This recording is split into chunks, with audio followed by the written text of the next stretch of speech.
Now that we have an idea about what facade module systems are all about, we can start to maybe kind of deep dive into, issues about how they're hung on the building, what kind of forces are applied to them.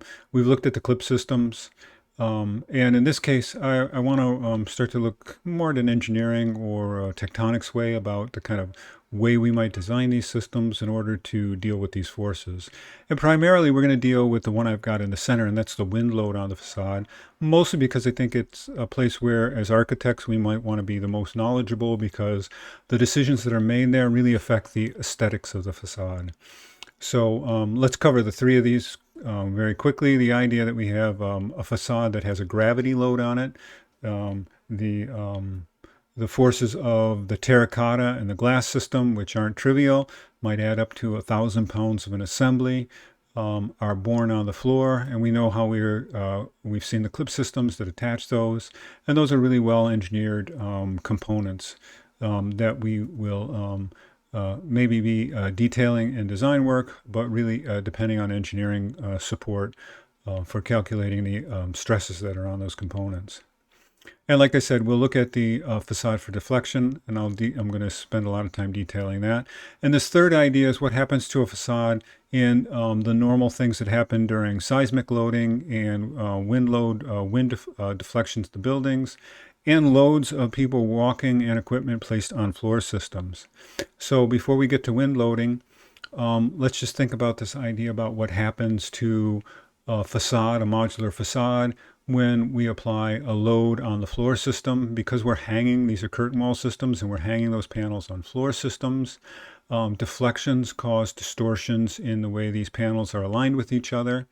And this is an illustration from a more in-depth idea about engineering facades that I thought was very interesting, showing that idea of deflection and then the distortion of the panel, but also how smaller panels, narrower panels, kind of help to mitigate that idea about what happens at deflection, because we're spreading that gap distortion among many panels. And that can be really important because at some point we're no longer, we still have enough engagement at the bottom of the panel that it's weather tight, or we haven't distorted the panel so much that it comes off of its clip system. Um, Another thing that we don't concern ourselves with is this idea of eccentric loading. We're fastening at the top and bottom of the panel between floor systems, and we have a pretty straightforward assembly in our project. But in many cases, the connection point of one module to the next is eccentric of the major connection point. And so the secondary connection point, where it be a clip off of an I-beam system, is creating moments or twisting moments and might require this kind of bracing system that I'm kind of indicating here. And I show these only to kind of expand on I guess, the sensitivity or the complexities that are involved in the mounting of these systems on the exterior of the building, and how much we tend on good engineering expertise to have successful projects. So the big statement is I'm qualifying the work that we're going to do with our calculations, that we're really only looking at a primary issue of panel deflection, and only in a very cursory way, in order to help inform us so that we can participate more effectively in conversations with professionals.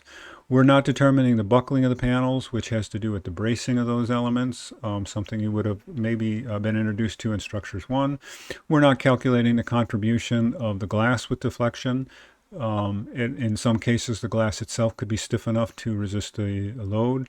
And I say much more. And like I say, our intent is to get an initial panel depth. And when I say panel depth, I mean the mullion depth for architectural design development. So now back to that idea of wind loading. We need to figure out some things. We have to figure out how we're going to analyze the system for deflection, how we're going to consider this as a structural element. We're going to have to figure out how we calculate what the wind load will be, and we have to give some thought to how it is connected to the building, whether it is a rigid or a pinned connection, and make those kind of determinations. So why I think wind loading is interesting is because of this idea of climate change. We're seeing stronger and more frequent high wind events, especially along our coast. And while we're quite inboard at Alfred, we're preparing you to be architects that work all over the world and in places that may be exposed to these kinds of extremes. And I'll show you in the next few formulas that one of the significant impacts, and we're going to make this chart that's on the left, of increasing wind speeds is the amount of force that is generated, the panel force, wind pressure that is generated with increasing wind velocity. And that happens as a square of the function. And therefore, when we make this chart, it's not a straight line. It is actually an exponential growth and something to be significantly considered in the design of our facades going forward. And so these ideas of wall deflection are throughout the industry. Many times we don't necessarily directly consider them because a lot of the components that we do, like building a wall on a wood frame building, the code already understands that the 2x6 has enough stiffness to resist the wind loads in the normal kinds of floor to ceiling heights. But there may be cases where we decide we want 20-foot ceilings in an area, and there might be a need for the determination about whether that 2x6 wall can deliver the kind of stiffness required. And in this case, when we talk about that idea of stiffness required in a wall assembly, we're talking about that deflection again, and we're talking about the kind of material that might be involved. So for instance, we have deflection requirements, and this was given by a vendor who makes metal studs. I thought it was a nice graphic, so I used it. And the idea being typical deflection requirements, L over 240. And I need to, if you're not familiar with this term, it is the length of the element. In this case, it should be actually height divided by 240. And then as things get stiffer, that bottom number goes up because we're dividing by it, so the amount of deflection becomes less. And so something that's relatively flexible, like siding materials or stucco systems, synthetic stucco systems, are very resilient and allow a lot of deflection. But things that are like brick or stone require a very stiff assembly in order not to break the mortar joints in between them. So we'll come back to that idea of deflection a couple of times in this presentation. So let's think about, once again, how we start to determine how we're going to analyze that deflection. So we have a vertical facade I've illustrated in this beige color. The multiple arrows are uniformly distributed load across that panel of the wind against it. And then the gray areas with the arrows are indicating the point support of the facade at the top and bottom. And hopefully you can make that connection by rotating this 90 degrees, that what we're actually doing is evaluating a beam system. And in this case, instead of gravity load, the weight of something on Earth here, putting a force on that system, we're actually evaluating a wind pressure. And because we're clipped on the ends with rotational pins and points, as I've demonstrated with some of those clip systems, we'll consider the loosest type of connection, the one that would create the most amount of deflection, and that is a pinned condition at each end.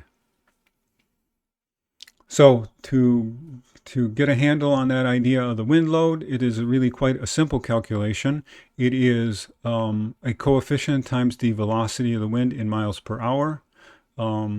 That gives us a value in pounds per square foot, which is very useful because now that's something that we're really comfortable with when we think about live loads and dead loads on floor systems. It's important to note with this wind pressure, as I've shown you in the previous slides, that the velocity goes up exponentially because we have a squared function of the wind speed. So going from 1 to 2 miles an hour, or let's go 2 to 4. If we go from 2 miles an hour, it's 2 times 2 is 4. If we go to 4, which is a doubling of the speed, it is 16. So we are squaring that function, and the wind loads are significantly increasing. And therefore, the reason why we should be sensitive to this idea of these high storm, these high energy wind events that are happening. So this is the section of the idea of that loading, but this is a two-dimensional problem, so we have to figure out how that load is spread out over the facade. And we do that just like we would do a floor load. So we're looking at the two supporting conditions on the top and bottom. The white vertical element is the mullion between them. And just as we would with joist systems, that one beam is seeing the tributary load from half of one side to the next element and half to the other element, which equals to the spacing of 5 feet. So it's a very common way that we do tributary loading, times the length of that. So we have 5 times 15. So in this case, that's 75 square feet. And if we calculated our wind load, which we do in some examples to be 37 pounds per square foot, that's that wind load calculation, you can see what kind of numbers we come up with. So this in case 2,775 pounds, almost the weight of an automobile at 75 at a certain wind velocity, which I'm actually not sure what wind velocity I was using in that calculation. So how do we calculate that deflection? How do we actually get that number? As I said, this is a simply uniformly distributed load on a simply supported beam. It is indicated in many charts. You can Google this and you'll find this deflection calculation that I've got in the red box here. And if we zoom in on that, you can see that that delta, which is the change, the deflection, is equal to 5 times W, which is the length of the beam the weight applied in pounds per square foot, times the length of the beam in inches cubed, times 384 times E, which is a component of the material, and I'll explain that more in detail in the next couple of slides, times the section shape, the properties of that section shape, which is called the second moment area. So anyway, that formula, very difficult for architects to necessarily see that and know how to figure it out, and that's why we're going to insert it into a spreadsheet to, I guess, help use the power of a spreadsheet to help us both retain it and use it in a more fluid way. So here's a close-up of that formula again. So we have 5 times the weight. The weight is that tributary area with the wind load on it, times the length, and I'm showing you that length as being that vertical 15 feet. I should have drawn the arrow to the other side or move the 15 over. I'm sorry about that. And remember, that's cubed, so the height of that wall has a very significant effect on the overall amount of deflection. So as the wall gets taller and taller, this number gets larger, and therefore, because it's a reciprocal, or because it's the top numerator of a fraction, the deflection gets much larger. And then on the bottom of that formula, we have E, which is the modulus of elasticity, and it's dependent on materials, and I'll actually go through and I'll show you the values for these kind of materials. And then times what will be what's called the second moment area, which is the section property of the depth of the element that we choose to support or create our mullion with. But all of our calculations are really based on getting us to this formula to determine that idea about the deflection in the facade. And we will spend some time in the end about kind of helping you to understand why that idea about deflection is so important in our design work. So why is, say we are concerned about that deflection, and we're required by code to minimize that amount of deflection, especially depending on what building materials we're using. Well, why is that important to us? And one of the reasons is because it's important because of this idea of sight lines. How thick does this element lend itself to looking in the actual building that we're creating, and how does it affect our goals? And so this is kind of I think a great graphic to kind of discuss that idea about sight lines.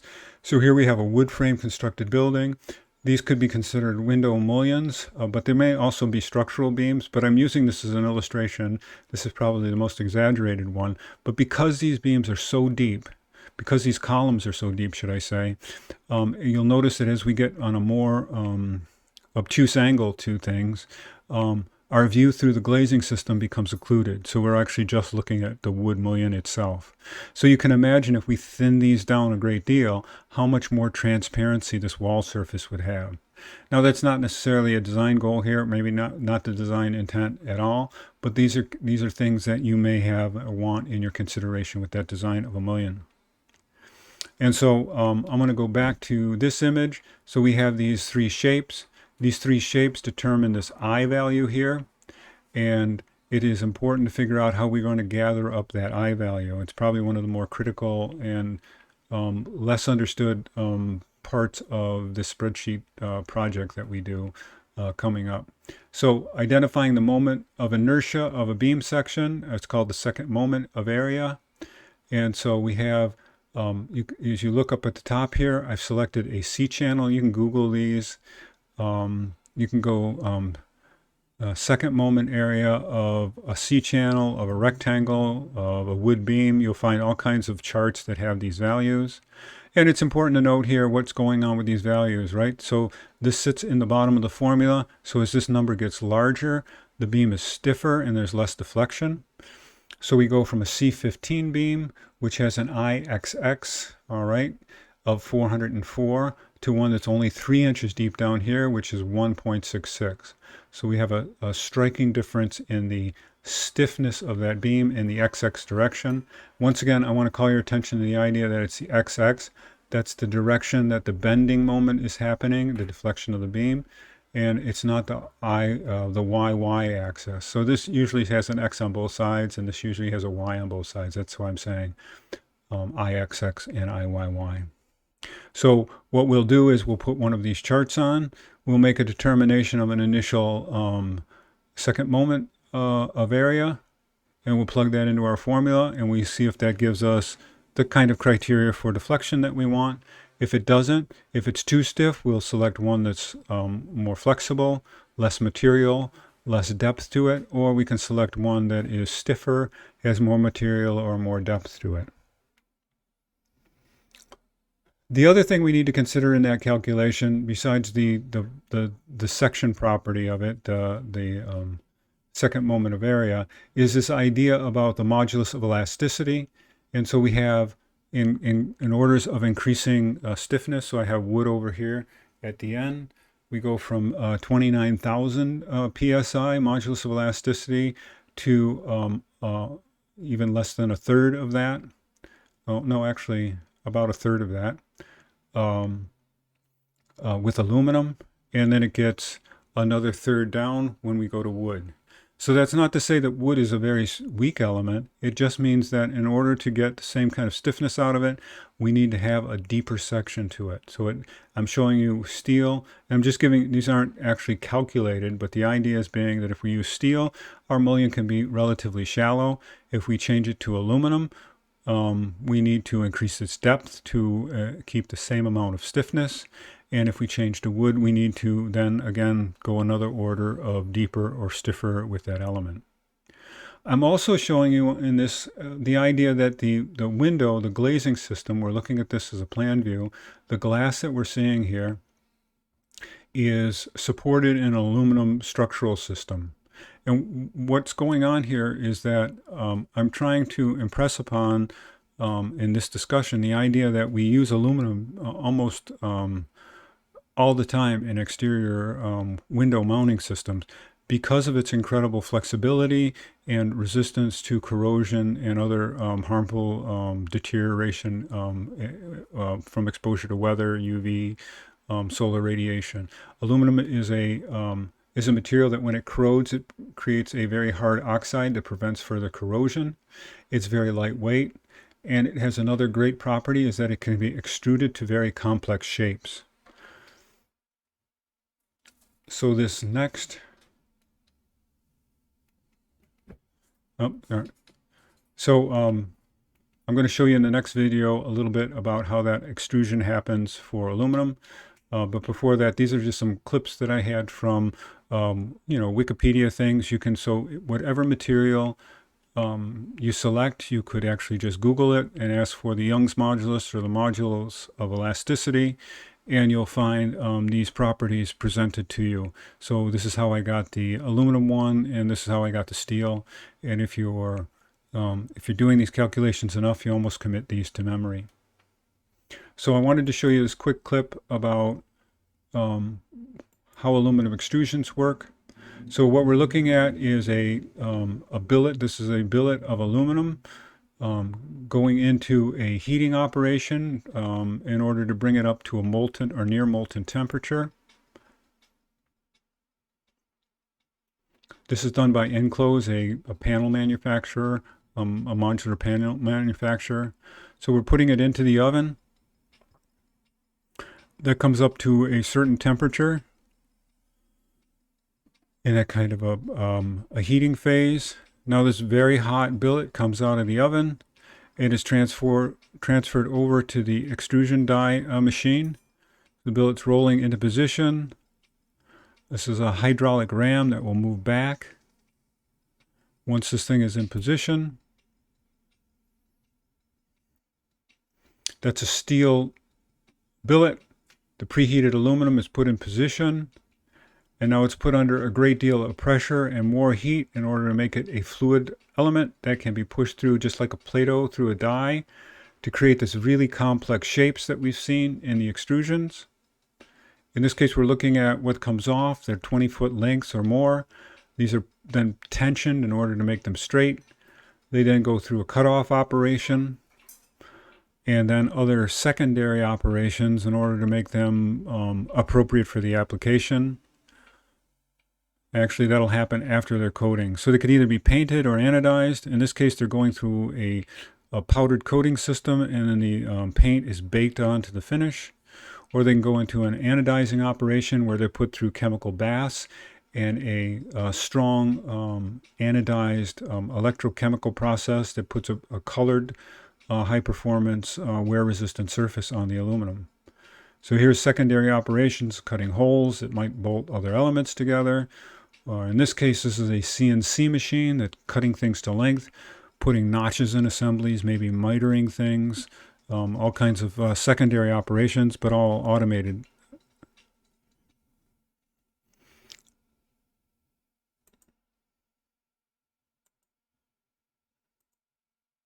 And this is that example of how complex those extrusions can be. So here we have all kinds of fit-ups. This little C thing is a place to accept a threaded fastener coming down upon it. You can see these little components, this like J-shaped component coming up here and fitting into this groove. That allows two modules to fit together. In this case, these are two vertical modules snapping together. So this has a tab that's more flexible. And when it comes to the mating panel, it can clip into it. Here there is joinery that is making them weather tight to the exterior glazing system. So there's all kinds of details that can be extruded out through that die that are very useful in making these assemblies of high utilitarian value. And you could ask, well, why aren't these in steel? We can't do that with steel. We don't have the ability to bring steel to a molten temperature and then push it through a die because we have no materials that have those kind of high melting points.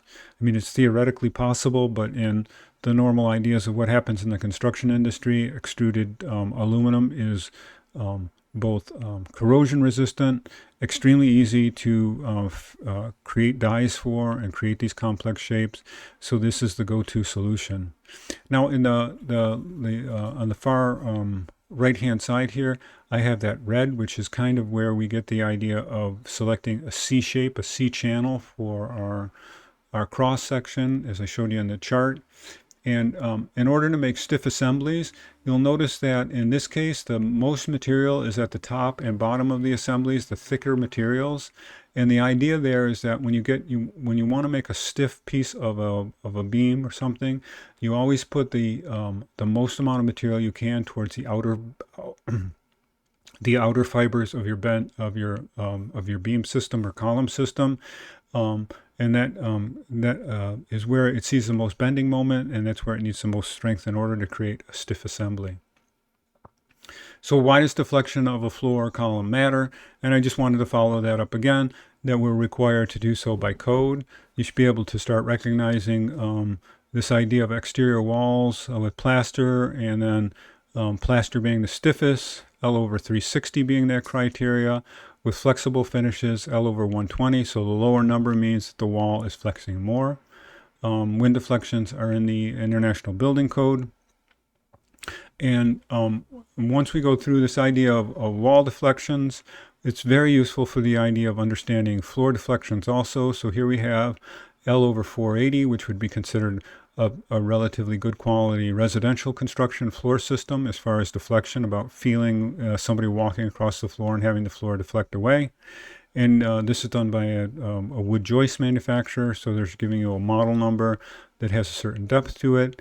And then you'll see that it's automatically, they've already gone and done the calculation and told you when you'll meet that L over 480 deflection with a given load. In this case, typical load of that 40 pounds per square foot for live load for the occupants, and a 20 pounds per square foot of dead load for the other components of the floor assembly and weights that would be implied upon it.